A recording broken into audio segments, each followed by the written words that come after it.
અસરાવાસમાં રાજપૂત સમાજમાં ઉગ્રતા, દાદાગીરીથી ગામમાં અફરાતફરી। વાવ તાલુકાના અસરાવાસ ગામમાં રાજપૂત સમાજના કેટલાક શખ્સોની દાદાગીરીને કારણે ગામમાં ભારે અફરાતફરી મચી ગઈ છે। ખુલ્લેઆમ ધમકી, લોખંડની પાઇપ સાથે હુમલાની કોશિશ અને કાર અડાવવાના બનાવથી લોકોમાં ભારે રોષ।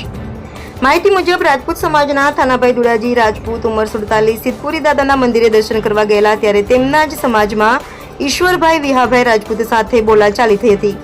વાત એટલી વધી ગઈ કે જાહેરમાં ગાળો બોલવામાં આવી અને જાનથી મારી નાખવાની ખુલ્લી ધમકી આપવામાં આવી।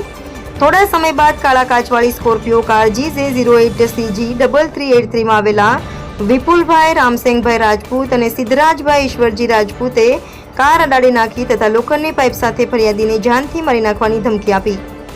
આ દાદાગીરી સામે ગામ લોકોમાં ભારે આક્રોશ ફાટી નીકળ્યો। આ બનાવને પગલે એકતરફી ફરિયાદીના સમર્થનમાં લોકો ભેગા થયા તો બીજી તરફ સામા પક્ષના સમર્થકો ભેગા થતા તંગદિલી વધુ વધી ગઈ। ગામમાં ધક્કામુક્કી, ઉગ્ર નારા અને ગાળાગાળીથી પરિસ્થિતિ તણાવસભર બની ગઈ હતી। ગ્રામજનોમાં ભારે સંતોષ છે કે આવા દાદાગીરીઓ સામે કડક પગલાં લેવાય નહીં તો આવી ઘટનાઓ ફરી બની શકે છે। રિપોર્ટર રાણાભાઈ પારેગી, થરાદ।